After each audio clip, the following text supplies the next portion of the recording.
तो question number 11 क्या कह रहा है, given the points A B C show that they lie on a circle K. एक सर्कल के है whose centre is origin O.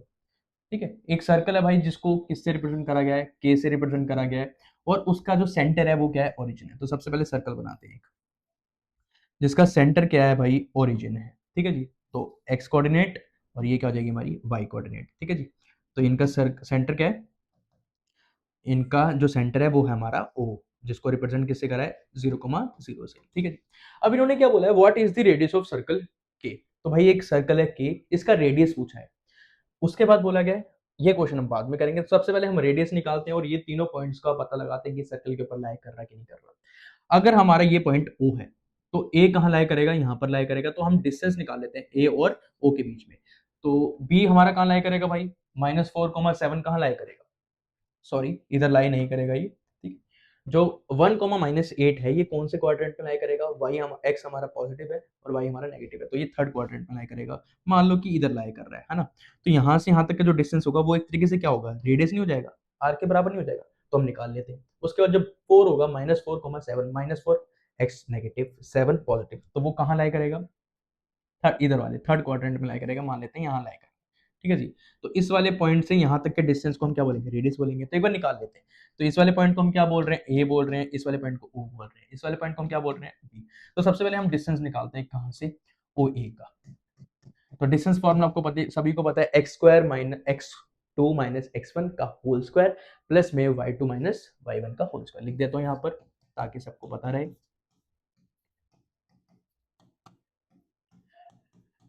ठीक है जी, अब हमारा ओ ए के में किसी को भी x मान लो 1, किसी को भी x2 मान लो, कोई दिक्कत वाली बात नहीं है। तो हम इसको मान लेते हैं x1, इसको मान लेते हैं x2। तो x1 sorry x2 minus x1 कितना आएगा, 1, 1 का स्क्वायर कितना होता है, 1 होता है। उसके बाद x2 माइनस x1 और सॉरी y2 माइनस y1, तो 0 माइनस फिर -8 क्या हो जाएगा, 8 पॉजिटिव हो जाएगा, और 8 का स्क्वायर कितना होता है, 64, जो कि कितना आ गया, OA 65 आ गया। उसके बाद निकालते हैं हम OB, क्या निकालते हैं, OB। तो ओ बी डिस्टेंस भी इस तरीके से निकलेगा भाई। इसको हम क्या मान लेते हैं, x2, इसको हम क्या मान लेते हैं, x1। तो x2 माइनस x1 मतलब 0 माइनस -4, तो माइनस माइनस क्या हो जाएगा, प्लस। तो 0 प्लस 4 कितना हो जाएगा, 4, 4 का स्क्वायर कितना हो जाएगा, 16। उसके बाद है भाई 0 -7 जो कि -7 आएगा, और -7 का स्क्वायर कितना होता है, 14। तो इन दोनों का जब सम करेंगे तो कितना आएगा, 65 आएगा। दोनों का जो प्रोडक्ट है, मतलब कि डिस्टेंस है, वो सेम है। उसके बाद निकालते हैं ओसी। ओसी 0 माइनस फिर -7, तो 49 हो जाएगा। 7 का स्क्वायर 49 हो जाएगा ना। 0 में से ये माइनस करेंगे तो -4 ही आएगा, -4 का स्क्वायर कितना हो जाएगा, 16 हो जाएगा। तो यहाँ पर भी सेम बन गया। इसका मतलब भाई ये तीनों पॉइंट्स जो हैं बी ए सी, ये ओरिजिन से सेम डिस्टेंस पे है। इसके मतलब ये सर्कल के ऊपर लाई कर रहे हैं। कहाँ लाई कर रहे हैं, सर्कल के ऊपर लाई कर रहे हैं, क्योंकि एक ही पोजीशन पे आ रहे हैं ना, सब एक ही जगह पर आ रहे हैं, मतलब डिस्टेंस जो है वो सेम है। इसका मतलब सर्कल के ऊपर लाई कर रहे हैं। और रेडियस भी क्या हो जाएगा हमारा, रेडियस किसके बराबर हो जाएगा जी, हमारा √65 के बराबर हो जाएगा, क्योंकि यहां से यहां तक का डिस्टेंस क्या हो जाएगा, सर्कल के ऊपर वाला ही, जिसको हम क्या बोलते हैं, रेडियस बोलते हैं। तो रेडियस भी निकल गया। अब बोला क्या गया, गिवन द पॉइंट्स डी ये and E, check whether D and E lie within the circle, on the circle और आउटसाइड द सर्कल। तो हमें पूछा गया कि भाई ये कहाँ लाई करेंगे, सर्कल के अंदर, सर्कल के बाहर, सर्कल के ऊपर। तो वही सेम चीज, डिस्टेंस निकालेंगे कहाँ से, ओडी का।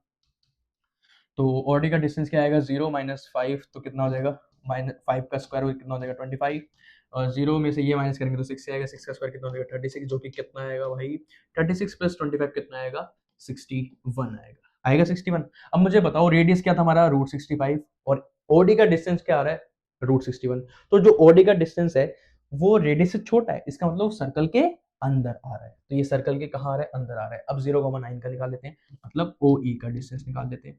तो 0 का स्क्वायर 0 प्लस 9, क्योंकि ये दोनों ही 0 है तो इनको ही गिनेंगे हम। 9 का स्क्वायर कितना होता है, 81, तो कितना आ जाएगा, √81। अब √81 √65 से बड़ा है, इसका मतलब ये सर्कल के बाहर आ रहा है। ठीक है जी, नेक्स्ट क्वेश्चन हमारा है 13 क्वेश्चन। तो ऑलमोस्ट हम खत्म करने वाले हैं भाई, लास्ट थर्ड क्वेश्चन है हमारा, सॉरी फोर्थ क्वेश्चन है। 13 क्वेश्चन कौन सा है भाई, the mid point of the side of triangle A B. भाई यहाँ पर ट्रायंगल की बात हो रही है, ट्रायंगल बनाते हैं। कौन सा ट्रायंगल है भाई, ए बी और सी है। Are they points, mid point है भाई ए बी का, कौन सा मिड पॉइंट है, डी, ए बी का मिड पॉइंट क्या है, डी है जी, जो कि हमने बना दिया है। उसके बाद ई जो है वो किसका मिड पॉइंट है, इन्होंने बोला है mid point D E F, given that coordinates of D E F इतना and find the coordinates of E. तो हम मान लेते हैं ए बी सी है एक ट्रायंगल ए बी सी, जो ए बी का मिड पॉइंट है वो डी है, इसका मिड पॉइंट क्या हो जाएगा, ई हो जाएगा, और इसका मिड पॉइंट हम मान लेते हैं एफ हो जाएगा। तो भाई ये जो है वो किसका मिड पॉइंट है, इसका और इसका, ठीक है जी। इसको हम क्या मान लेते हैं, x1 y1, इसको हम क्या मान लेते हैं, x2 y2, इसको हम क्या मान लेते हैं, x3 y3, ठीक है जी। तीनों कोऑर्डिनेट्स को हमने लेट कर लिया क्योंकि इनको ही हमने फाइंड करना है, इनकी वैल्यू फाइंड करनी है। अब हमें डी पता है, मतलब मिड पॉइंट।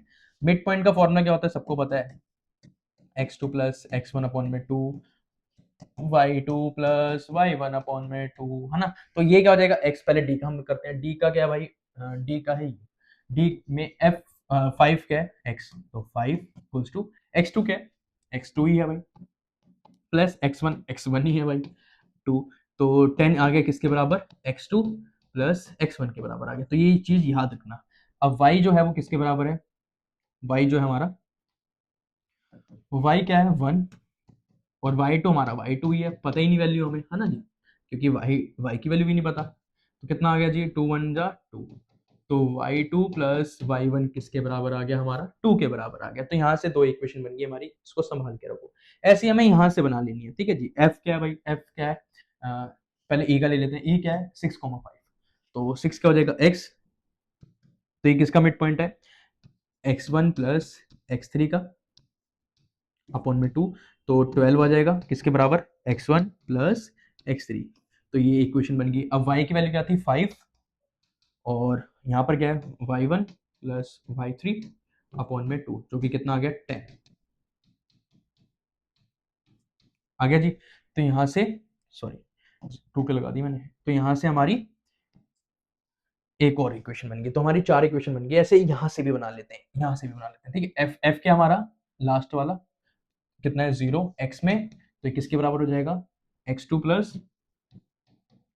x3 के अपॉन में 2, कितना आ गया 0 equals to x2 plus x3। तो x2 प्लस x3 किसके बराबर आ जाएगा, 0 के बराबर आ जाएगा। उसके बाद y का भी निकाल लेते हैं, y में क्या है भाई 3, और यहाँ पर क्या है y2 plus y3, y2 plus y3 upon में 2, जो कि कितना आ जाएगा 6, y2 प्लस y3, तो y2 प्लस y3 कितना आ गया 6 आ गया। अब हम क्या करते हैं, जितने भी x एक्सिस वाले हैं ना, मतलब x वाली इक्वेशन जो है, इनको हम लेफ्ट साइड वाले को लेफ्ट साइड ऐड कर देते हैं और राइट साइड वाले को राइट साइड ऐड कर देते हैं। तो इधर देखो, लेफ्ट साइड वाले को ऐड करेंगे तो कितना आएगा 10 प्लस 12 कितना आएगा 22, 22 प्लस 0 कितना आएगा 22 आएगा, ध्यान से देखना। तो 22 लेफ्ट साइड की तरफ आ गया। अब राइट साइड में क्या है, x2 plus x1, x2 plus x1, इधर क्या है x1 plus x3, x1 plus x3, और उधर क्या है, उधर क्या है जी x2 plus x3, x2 plus x3 है, ठीक है जी। अब x2 कितनी बार आ रहा है, एक दो बार आ रहा है, तो हम क्या लिख देते हैं 2x2 प्लस x1 भी कितनी बार आ रहा है, दो बार आ रहा है, तो हम क्या लिख देते हैं 2x1, और x3 भी कितनी बार आ रहा है, दो बार आ रहा है, एक 2x3 लिख देते हैं। अब 2 कॉमन ले लेते हैं और इधर भेज देते हैं, डिवाइड हो जाएगा। तो 22 से जब 2 डिवाइड होगा तो कितना आएगा जी, कितना आएगा जी, कितना आएगा 11 आ जाएगा। तो हमारा किसके बराबर आ गया x1, इसको मैं आगे लिख देता हूँ x1 को, x2 को पीछे और x3 को सबसे लास्ट में। तो x1 plus x2 plus x3 किसके बराबर आ गया, 11 के बराबर आ गया। अब यहां से हम वैल्यू निकाल सकते हैं किसकी, x2 plus x1, x2 plus x1 किसके बराबर है 10 के बराबर है। तो इसकी जगह मैं 10 पुट कर दूंगा, 10 इधर के क्या हो जाएगा माइनस, तो 1 आ जाएगा। इसका मतलब x3 की वैल्यू कितनी आ जाएगी, 1 आ जाएगी। ऐसे ही हम क्या करेंगे x1 plus x3, x1 plus x3 की वैल्यू कितनी है 12, तो 12 पुट कर कर सिर्फ x2 रह जाएगा, ये 12 इधर के माइनस हो जाएगा, जो कि -1 आएगा। तो यहाँ से हमारी किसकी वैल्यू आ जाएगी, x2 की वैल्यू आ जाएगी। अब x2 plus x3, x2 plus x3 किसके बराबर है, 0 के बराबर है, तो इसको पूरे को क्या मान लेते हैं 0, क्योंकि बराबर है, तो ये 0 के बराबर हो जाएगा। तो x1 प्लस 0 कितना हो जाएगा x1, तो x1 की वैल्यू कितनी आ जाएगी 11 हो जाएगी। मतलब तीनों की वैल्यू हम इससे फाइंड कर सकते हैं, इसकी वैल्यू पुट कर कर, इसकी वैल्यू पुट कर कर, और उसकी वैल्यू पुट कर कर, ऐसे हम y का निकाल लेते हैं। अब देखो y का कैसे आएगा, y का लेफ्ट वाला कितना है भाई, पहली y की ये वाली है ना 2, प्लस में 10 कितना हो जाएगा 12, 12 प्लस 6 कितना हो जाएगा 18, और सेम यही बनेगा यहाँ पर भी, दो क्या होंगे y1 वाले, दो क्या होंगे y2 वाले, और दो क्या होंगे हमारे y3 वाले। तो 2 कॉमन आ जाएगा और इधर आके डिवाइड हो जाएगा, जो कि कितना आ जाएगा 6 रह जाएगा, सॉरी 9 रह जाएगा, ठीक है। तो यहाँ पर 2 कॉमन लेके इधर डिवाइड भेज देंगे तो 9 आ जाएगा, इधर क्या रह जाएगा y1 plus y2 plus y3। अब यहाँ से हम इक्वेशन बना सकते हैं, मतलब वैल्यू निकाल सकते हैं। अब देखो y1 प्लस y2 किसके बराबर है, 2 के बराबर है। तो मैंने y1 प्लस y2 की वैल्यू कितनी रख दी 2, 2 इधर आके माइनस हो जाएगा, कितना आ जाएगा 7, 7 किसके बराबर आ जाएगा y3 के बराबर आ जाएगा। तो y3 की वैल्यू मिल गई हमें। उसके बाद y1 प्लस y3 किसके बराबर है, 10 के बराबर है। y1 प्लस y3 इन दोनों की जगह मैंने 10 लिख दिया, 10 इधर आके क्या हो जाएगा माइनस, तो -1 आ जाएगा और y2 की वैल्यू निकल जाएगी क्योंकि y2 अकेला रह जाएगा। अब y2 प्लस y3 किसके बराबर है, 6 के बराबर है ना, किसके बराबर है 6 के। अब 6 इधर आके माइनस हो जाएगा, 9 में से कितना आएगा 3, तो 3 किसके बराबर आ जाएगा हमारे y1 के। तीनों की वैल्यू निकल गई, ऐसे ही हमारी x की निकल जाएगी। आप कर लेना, बहुत सिंपल है। अब हम चलते हैं नेक्स्ट क्वेश्चन पर। नेक्स्ट क्वेश्चन है भाई 14। ये बहुत मुश्किल लगता है बट इतना सिंपल है, इतना सिंपल है कि भाई तुम खुद ही समझ जाओगे कितना सिंपल है, ठीक है। A city has two main roads, एक सिटी है भाई जिसके पास दो रोड्स हैं, which cross each other at the centre. भाई सेंटर में क्या कर रहे हैं वो, एक दूसरे को क्रॉस कर रहे हैं ऑफ द सिटी। तो this two roads are along the north south. तो भाई ये रोड जो है वो नॉर्थ साउथ में है एंड डायरेक्शन ईस्ट और वेस्ट, ईस्ट और वेस्ट में, मतलब ऐसे जा रहे हैं और ऐसे जा रहे हैं, ठीक है। उसके बाद बोला गया all the other street of the city run parallel to this roads and are 20 metre 200 metre apart. तो एक दूसरे से कितनी दूरी पे है ये, 200 मीटर पे। They are 10 street in each direction, एक डायरेक्शन में कितनी है 10, 1 2 3 4 5 6 7 8 9 10, 1 2 3 4 5 ऐसे 10 और ऐसे 10, ठीक है जी। Using 1 centimetre equals to 200 metre, draw a model of the city in your notebook. तो भाई ये ड्रॉ कर दी है। 1 यूनिट मतलब 1 सेंटीमीटर को हमें, मतलब जो 200 मीटर है उसको हमें किसके बराबर मानना है, 1 सेंटीमीटर के बराबर मानना है। अब 200 मीटर हम कॉपी में कैसे बना पाएंगे यार, बना लोगे, ठीक है, नहीं बना पाएंगे। Represent the road street by single line, तो सिंगल लाइन से हमने रोड्स को बना दिया है, ठीक है जी, सिंपल था। उसके बाद क्या पूछा गया हमसे, हमसे पूछा गया कि कहाँ गया क्वेश्चन, ये meet at the same crossing then we call this street intersect 2, using the convention. भाई कन्वेंशन मतलब थोड़ा सा सोच समझ कर बताना है। Find how many street intersection can be refer to as 4,3, 4,3 पर स्ट्रीट्स जो है वो कितनी मिल रही हैं ये बताना है। 4,3 कहाँ आएगा, 1 2 3 4 और 1 2 3। तो यहाँ से हम सीधी लाइन खींच देंगे और यहाँ से हम सीधी लाइन खींच देंगे, तो ये इंटरसेक्शन है भाई। एक दो ही तो मिल रही हैं आपस में, है ना, दो ही तो स्ट्रीट आपस में मिल रही है इस पॉइंट पर। और उसके बाद क्या बोला गया, how many street intersection can be referred 3,4, 3,4 3,4 ये वाले पॉइंट पे, इस पॉइंट पर भी दो ही मिल रही है ना जी, इस पॉइंट पर भी दो ही मिल रही है और इस पॉइंट पर भी कितनी मिल रही है, दो ही मिल रही है। तो ये हमारा आंसर था, सारा सिंपल क्वेश्चन, इतना सिंपल क्वेश्चन था, इसमें दिक्कत आती है बच्चे को। अब क्वेश्चन तो ये है भाई हमारा, इतना बढ़िया क्वेश्चन डाल रखा है ना एनसीईआरटी के अंदर कि मजा आ गया। क्वेश्चन क्या कह रहा है, अ कंप्यूटर ग्राफिक्स, एक कंप्यूटर है graphics program display images on a rectangular screen.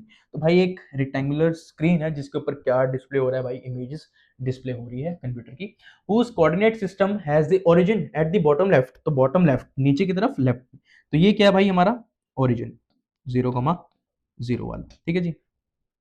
This screen is 800 pixel wide, 800 pixel है वाइड। अब 800 को हम कैसे मानेंगे, 100 मान लेते हैं एक यूनिट को, या 1 यूनिट मान लेते हैं, है ना। तो 100 जैसे हमारा यहां तक कितना हो जाएगा, ये मान लेते हैं 50, 100 150 200 250 300 350 400 450 500, है ना। तो 50 100 150 200 250 300 350 400 450 500 550 600 650 650 700 750 800, तो आ रहा है ना प्रॉपर 800। तो हमने कितनी यूनिट बना दी, एक यूनिट जो है वो किसके बराबर है, 50 पिक्सल के बराबर है। किसके बराबर है, एक यूनिट जो है 1 सेंटीमीटर हमने किसके बराबर मान लिया, 50 पिक्सल के बराबर मान लिया। ये चीज आप ध्यान रखना। तो उन्होंने बोला एक सर्कुलर आइकॉन, हाँ ओ सॉरी 600 पिक्सल हाई है, ऊपर की तरफ कितना है 600, तो बना लेते हैं। अब वही 50 100 150 200 250 300 350 400 450 500 550 600। तो यहाँ पर भी हमने 50 50 का गैप दिया भाई, ये 50 ठीक है जी। तो हमसे पूछा क्या गया, a circular icon of radius, एक सर्कुलर आइकन है ठीक है, जिसका रेडियस 80 पिक्सल है, is drawn with its centre at the point ये। तो भाई एक सर्कल है जिसका रेडियस कितना दे रखा है 80 पिक्सल, जिसका सेंटर कितना है ये 100, 150। तो पहले 100, बनाते हैं। 100 कहाँ आ रहा है, इस वाले क्वाड्रेंट में। 100 कहाँ आएगा 50, 100 तो इस वाले पे आ रहा है, यहाँ पर आएगा। सॉरी सॉरी, कहाँ चले गए हम, ये ठीक है। तो 100 कहाँ आएगा, यहाँ आएगा इस वाले पे, ये रहा 100 वाली लाइन। उसके बाद बोला गया है 150, ये 100 और 50, 100, 150 तो यहाँ पर मीट कर रहे हैं। ये जो हो जाएगा, ये हो जाएगा हमारा सेंटर किसका, सर्कल का, जिसको हम ए से रिप्रेजेंट कर रहे हैं। ठीक है, अब इसका रेडियस जो है वो 80 पिक्सल तक फैला हुआ है।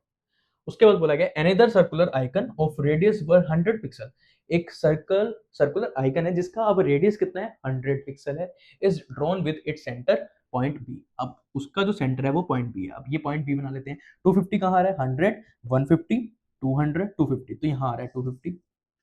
और 230 कहाँ आएगा, 50, 100, 150, 200, 250 तो यहाँ आ रहा होगा ये 225 यहाँ आ जाएगा बीच में, यहाँ पर। तो ये रहा पॉइंट, ठीक है। ये क्या हो जाएगा हमारा पॉइंट बी, जो कि सेंटर है एक और सर्कल का, जिसको हम किससे रिप्रेजेंट कर रहे हैं 250, 230 से। और ये जो है ये कितना है 100, 150 से। ठीक है, तो ये सर्कल का सेंटर है। तो यहाँ पर इसके चारों तरफ क्या होगा, सर्कल बनेगा। अब बोला क्या गया है, whether any part of either circle lie outside the screen. हमसे पूछा क्या गया है कि भाई कोई भी पार्ट सर्कल का स्क्रीन के बाहर लाई करेगा कि नहीं करेगा। अब ये कैसे पता चलेगा, अब हमें पता होना चाहिए कि भाई एक सर्कल जो है वो लास्ट कहां तक फैल सकता है। तो ये अगर ये सेंटर है तो उसका जो मैक्सिमम डिस्टेंस होगा वो यहां तक होगा ना, ये। और ये किसके बराबर है, रेडियस के बराबर है। तो अगर हम रेडियस निकाल लेंगे सेंटर से तो हमें पता चल जाएगा कि वो मैक्सिमम डिस्टेंस कितना जा सकता है। ठीक है जी, अब रेडियस बताया हुआ है 80 पिक्सल, और हमें यहां से यहां तक का डिस्टेंस कितना है बताओ ना जी, यहां से यहां तक का डिस्टेंस कितना है 150 है ना, 150। तो यहां से यहां तक का डिस्टेंस 150 है, और रेडियस कहां तक आएगा 80 तक आएगा, मतलब यहां इससे पहले ही आ जाएगा। देखो यहां से यहां तक कितना हो जाएगा 50, यहां। तो रेडियस जो है मतलब सर्कल की जो बाउंड्री है वो यहां से जा रही होगी ऐसे करके। तो इस सर्कल, ये जो सर्कल बनेगा ए सेंटर वाला, ये स्क्रीन से बाहर नहीं जाएगा। और बी वाला तो ऑफकोर्स सी बात है बिल्कुल ही नहीं जाएगा, उसका रेडियस कितना है 100। तो इस पॉइंट से एक सीधा लाइन खींचते हैं 100 तक, यहां से यहाँ 50 फिर 100। तो एक सर्कल का जो ये मतलब सेंटर है उसका जो पार्ट है आउटर वाला वो यहाँ तक आएगा। ठीक है, तो ये भी स्क्रीन से बाहर नहीं जा रहा था ना, सिंपल बहुत तरीके से। उसके बाद बोला क्या गया, whether any part of the circle, ये हमने बता दिया कि कोई भी पार्ट सर्कल का स्क्रीन से बाहर नहीं जाएगा। Weather the to circles intersect each other, क्या दोनों सर्कल मिल रहे होंगे।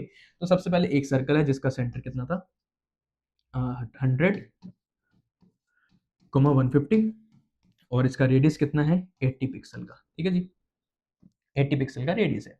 और एक सर्कल कितना है सेंटर जिसका 250, 230। तो सबसे पहले हम क्या करते हैं, इन दोनों पॉइंट मतलब दोनों सेंटर का क्या निकालते हैं, डिस्टेंस निकालते हैं। क्या निकालते हैं, डिस्टेंस निकालते हैं। तो जो डिस्टेंस आएगा, सपोज करो यहां से यहां तक का जो डिस्टेंस आएगा, अगर वो इन दोनों रेडियस के सम से बड़ा होगा इसका मतलब वो मिल नहीं रही। अगर इन दोनों के रेडियस से छोटा होगा इसका मतलब वो मिल रही है। देखो निकालते हैं। तो डिस्टेंस निकालना है हमें, तो हम इसको क्या मान लेते हैं x2, इसे हम मान लेते हैं x1, इसे हम मान लेते हैं y2, इसे हम मान लेते हैं y1। तो x2 माइनस x1 का whole square plus y2 minus y1 का होल स्क्वायर। 250 में से 100 जाएगा तो कितना बचेगा 150 बचेगा। ठीक है जी, उसका स्क्वायर प्लस 230 में से 150 जाएगा तो कितना बचेगा जी 80 बचेगा, 80 का स्क्वायर। 150 का 15 का स्क्वायर कितना होता है 225, 2 जीरो और लगा दो तो ये कितना आ जाएगा 22,500 आ जाएगा। अब ब्रैकेट को लगाने कर तो दिया हमने। और 8 का स्क्वायर कितना होता है भाई 64, उसके पीछे कितनी जीरो लगा देंगे 2 जीरो लगा देंगे, तो 6400 हमारा स्क्वायर आ जाएगा किसका 80 मतलब 80 का। अब इन दोनों का सम करेंगे तो 22,000 और 6,000 कितना होता है जी 28,000। ठीक है, पूरा के लिख रहा हूँ क्योंकि अभी पीछे भी तो है। 500 प्लस 400 कितना हो जाएगा 9। तो 28,000 कितना आ रहा है, 900 आ रहा है, कितना आ रहा है, 28,900 आ रहा है। जब इसका हम रूट निकालेंगे तो ये किसके बराबर आएगा आपके हिसाब से, जितना भी आएगा पहले देखते हैं। अब हमारा जो रेडियस है इसको हम मान लेते हैं ए, इसको इसका रेडियस को मान लेते हैं बी। तो ए कितना है 80 प्लस बी कितना है 100, है ना। तो कितना आ रहा है 180 आ रहा है, कितना आ रहा है जी 180 आ रहा है। तो अगर हम 180 का स्क्वायर करें, क्योंकि इसका भी रूट निकालना है तो इसका स्क्वायर ही कर लेते हैं। अगर हम इसका स्क्वायर करें जो कि कितना आएगा, 18 का स्क्वायर कितना होगा, 8 8 जा, सबको पता है 64, 8 1 जा 8, 1 8 जा 1 1 जा 4 2 3, ठीक है, 3 2 4 आया, 3 2 4 और उसके पीछे डबल जीरो, तो कितना आया 32,400 आया। मतलब इनके रेडियस का सम जो है वो कितना आ रहा है, इतना आ रहा है। और इन दोनों पॉइंट्स के बीच का जो डिस्टेंस है वो कितना है, इतना है। मतलब इन दोनों के सम से डिस्टेंस छोटा है, इन दोनों के सम से डिस्टेंस छोटा है, इसका मतलब ये मीट करेंगी, क्या करेंगी, मीट करेंगी। अब मुझे बताओ, ये मेरे दो खाते हैं, इसकी लेंथ है 5 मीटर, इसकी लेंथ है 5 मीटर, ठीक है। अब ये 5 मीटर और ये 5 मीटर जब प्लस होंगे तो कितना आएगा 10, इसका मतलब ये मिल रहे हैं, मतलब यहाँ पर मिल रहे हैं बस। अगर ये आगे हो गए तो अब ये 5 मीटर आगे भी तो, ऊपर भी तो पहुंच गए ना थोड़ा सा, तो अब यहाँ से डिस्टेंस मेजर होगा, ये सेंटर ये है, इसका सेंटर ये है, तो यहाँ इस सेंटर से इस सेंटर तक का जो डिस्टेंस होगा वो 10 मीटर से छोटा होगा, क्लियर सी बात है। इसका मतलब ये इंटरसेक्ट कर रही है, था ना बहुत अच्छा क्वेश्चन। उसके बाद भाई हमारा लास्ट क्वेश्चन जो कि कौन सा है, 16 क्वेश्चन है, जिसके अंदर क्या बोला गया है, प्लॉट दी पॉइंट्स ए, हमें प्लॉट करने हैं point A B C and D in the coordinates plane. is ABCD is a square, can you explain why, what is the area of the square। तो हमें बताना है कि भाई वो ABCD स्क्वायर है नहीं है। तो सबसे पहले हम देखते हैं x कहाँ आ रहा है, x जो है वो मैक्सिमम कहाँ तक पहुंच रहा है, 2 2 2, हाँ 2 तक पहुंच रहा है, तो 1 2, और नेगेटिव में भी कहाँ तक पहुंच रहा है, -2 तक पहुंच रहा है। अब y जो है वो कहाँ तक पहुंच रहा है हमारा, -2 तक पहुंच रहा है, पॉजिटिव में 1 2 तक पहुंच रहा है, और नेगेटिव में भी -2 तक पहुंच रहा है। तो पहला है a 2,0, सॉरी 2,1, 2,1, तो ये पॉइंट हो जाएगा हमारा कौन सा, a। और b कहाँ करेगा, -1, -1 कहाँ आ रहा है, यहाँ आ रहा है, और 2 कहाँ आ रहा है, y पे 2 यहाँ आ रहा है, तो ये वाला पॉइंट हो जाएगा, ठीक है जी, यही हो जाएगा ना, -1,2, ठीक है। और c जो है -2 यहाँ है, सॉरी -2 यहाँ है, और c कहाँ है, सॉरी -1 कहाँ है, -1 यहाँ है, ये रहा, तो ये वाला पॉइंट हो जाएगा। और जो डी है वो है 1, -2, 1 कहाँ यहाँ पर, और -2 कहाँ है यहाँ पर, ये। तो अगर हम इनको मैच कर दें, क्या कर दें जी, मैच कर दें, तो क्या स्क्वायर बन रहा है, बन तो रहा है, बट हमें प्रॉपर निकालना पड़ेगा। स्क्वायर का मतलब क्या है, बचपन में तुमने पढ़ा होगा, स्क्वायर का मतलब क्या होता है, जिसकी सारी साइड्स सेम होती है। यहाँ से यहाँ तक का जो डिस्टेंस होगा उतना ही डिस्टेंस यहाँ से यहाँ तक का होना चाहिए, यहाँ से यहाँ तक का होना चाहिए, और यहाँ से यहाँ तक का होना चाहिए। इसका मतलब डिस्टेंस निकाल लेते हैं, ये कौन सा था a, और -1,2 कौन सा था, -1,2 कौन सा था b था, और -2,1 कौन सा था c था, और a कौन सा था d था। तो सबसे पहले हम ए बी का डिस्टेंस निकाल लेते हैं, कितना आएगा जी ए बी का डिस्टेंस। तो ए बी में से इसको हम क्या मान लेते हैं, x2 x1, और इसको मान लेते हैं y1 और y2। तो -1 -2 कितना हो जाएगा 3, -3 का स्क्वायर कितना हो जाएगा 9, प्लस 2 -1 कितना हो जाएगा 1, 1 का स्क्वायर 1, तो कितना आ गया √10 आ गया। फिर हम निकालते हैं BC, हाँ BC का निकाल लेते हैं डिस्टेंस। तो BC में से इसको हम x2 मान लेंगे, इसको हम x1 मान लेंगे, इसमें से इसको माइनस कर देंगे तो कितना आएगा, -1 का स्क्वायर कितना होता है 1 होता है, प्लस -1 में से जब इसको करेंगे कितना आएगा जी, -1 कितना, -1 और -2, तो -3 हो जाएगा, -3 का स्क्वायर कितना होता है 9, तो कितना आएगा √10 आएगा। उसके बाद निकालते हैं CD। अब CD में से इसको x2 मान लेते हैं, इसको y1, और सॉरी x1, तो 1 में से -2 माइनस करेंगे तो कितना आएगा 1 माइनस, फिर -2, तो कितना आएगा +3, प्लस में 3 आएगा, करके दिखाया तो मैं आपको ताकि कंफ्यूजन ना हो। तो 3 का स्क्वायर कितना होता है 9, प्लस -2 -1 कितना आएगा -1 का स्क्वायर कितना होता है 1, जो कि कितना आएगा √10 आएगा। इसका मतलब जो ये वाली साइड होगी AD, उसका भी √10 ही आएगा। इसका मतलब ये क्या है भाई, स्क्वायर है, क्या है, स्क्वायर है। तो कितनी आई है साइड, √10 आई है। हमसे बोला गया है कि ये स्क्वायर है या नहीं, हमने बता दिया। Can you explain why? क्योंकि सारी साइड्स सेम है। उसके बाद क्या बोला गया, what is the area of this square. Area निकालना है। एरिया का फॉर्मूला क्या होता है, साइड का स्क्वायर होता है। तो प्रॉपर लिख लेते हैं। तो एरिया ऑफ स्क्वायर क्या होता है, साइड का स्क्वायर। अब साइड कितनी है, √10 है। √10 का क्या हो जाएगा, स्क्वायर। स्क्वायर से रूट कट जाता है तो कितना आ जाएगा, 10 आ जाएगा। तो एरिया कितना आ गया जी, 10 आ गया। था ना सिंपल क्वेश्चन। तो हमने एक्सरसाइज खत्म कर दी है। आई होप आपको सारे के सारे क्वेश्चन समझ में आ गए होंगे। अब हम मिलते हैं सेकंड चैप्टर की एक्सरसाइज के अंदर। जब तक के लिए मेरे चैनल को फॉलो जरूर कर लेना भाई, ऐसी और वीडियोस के लिए। और वीडियो अच्छी लगे तो लाइक करना मत भूलना, और दोस्तों के साथ जरूर शेयर कर देना।